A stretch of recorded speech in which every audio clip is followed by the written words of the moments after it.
বিসমিল্লাহ আলহামদুলিল্লাহ মাশাআল্লাহ সাইজটা আলহামদুলিল্লাহ। তো এটার ওজন প্রায় 5 থেকে 6 কেজির ভিতরে আর কি ইনশাআল্লাহ। মাশাআল্লাহ মাশাআল্লাহ আলহামদুলিল্লাহ এটার সাইজ মাশাআল্লাহ। আসসালামু আলাইকুম, আশা করি সবাই ভালো আছেন। আলহামদুলিল্লাহ আল্লাহর রহমতে আমরাও ভালো আছি। যাই হোক, আজকে যে ভিডিওর উদ্দেশ্য সেটা হচ্ছে আজকে আমরা আমাদের এই বাগানে পেঁপে হারভেস্ট করব, পাকা পেঁপে হারভেস্ট করব এবং বাজারজাত করব। তো আমরা কিভাবে পেঁপে তুলি এবং কিভাবে প্যাকেট পেপার দিয়ে র্যাপিং করি, তো সেটাই ইনশাআল্লাহ আজকে আমরা আপনাদের মাঝে তুলে ধরবো।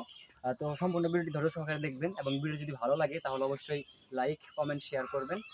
তো চলুন ভিডিওটি আমরা শুরু করে দেই। তো প্রথমে আমরা যেটাতে শুরু করব, দেখেন এটা সাইজটা মাশাআল্লাহ সেরকম। এটা প্রথমে কাটছি, বিসমিল্লাহ আলহামদুলিল্লাহ মাশাআল্লাহ সাইজটা আলহামদুলিল্লাহ। তো এটার ওজন প্রায় 5 থেকে 6 কেজির ভিতরে আর কি ইনশাআল্লাহ। যাই হোক, খুব ভালো লাগতেছে আর কি। বাজারে প্রচুর পরিমাণে এই সাইজের পেঁপেগুলো আছে আলহামদুলিল্লাহ। তো আসেন আমরা আরো কয়েকটা তুলি। তো আমাদের এই সামনে যে গাছটা আছে, এই গাছের যেটা কিন্তু না, এটা পরিপক্ক হয় নাই। তো এটা কাটি ইনশাআল্লাহ, এটা পরিপক্ক হয়েছে দেখা যাচ্ছে।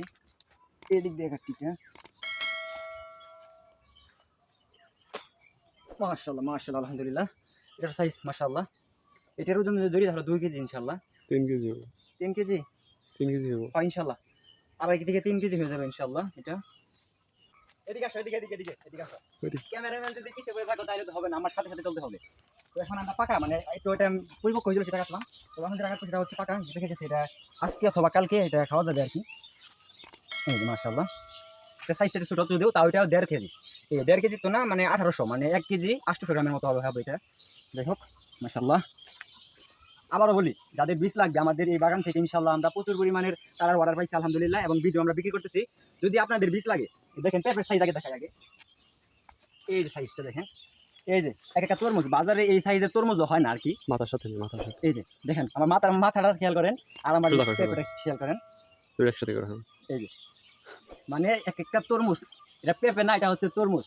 এবং এটা হচ্ছে শুধু স্বর্ণের উপর, স্বর্ণের সাথে তুলনা করলাম এটার দাম। তো যদি বীজ লাগে, বীজ একেবারে কম রেটের মধ্যে, বীজ এবং চারা একেবারে সুস্থ সবল চারা এবং সুস্থ এবং পরিপক্ক বীজ যদি আপনাদের লাগে তাহলে আমাদের সাথে যোগাযোগ করবেন ইনশাআল্লাহ। এই যে আমার ভাগিনার সাথে পরিচয় করে দিই, এই যে প্রিন্স। আসসালামু আলাইকুম, কেমন আছেন সবাই? যাই হোক, আমাদের ভাগিনা এবার এই যে এটা যাত্রা হচ্ছে নাকি, যাত্রা জানি কি আসলে এটা সুইট লেডি কাটো একটা লাউ। ইয়ার আগে যেটা তুলনা করলাম সেটা হচ্ছে তরমুজ, আর এটা হচ্ছে দেশি লাউয়ের সাইজ হচ্ছে এটা। যাই হোক, আরেকটা সংগ্রহ করার সব যাবে, হয়তো পরিপক্ক হয় না মনে হয়।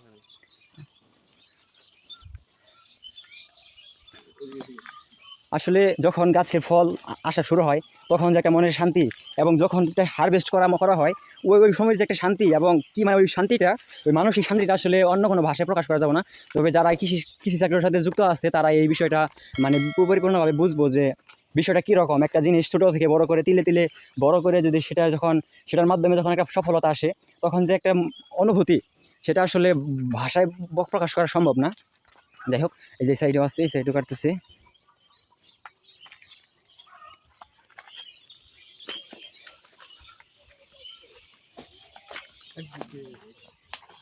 পেঁপে আমাদের হারভেস্ট শেষ, এখন আমরা পেঁপেগুলোই করতেছি সংগ্রহ করে, এখন পেঁপে আমরা র্যাপিং করতেছি।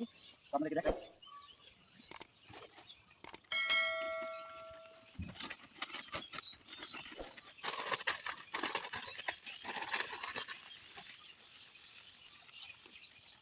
র্যাপিং ডান।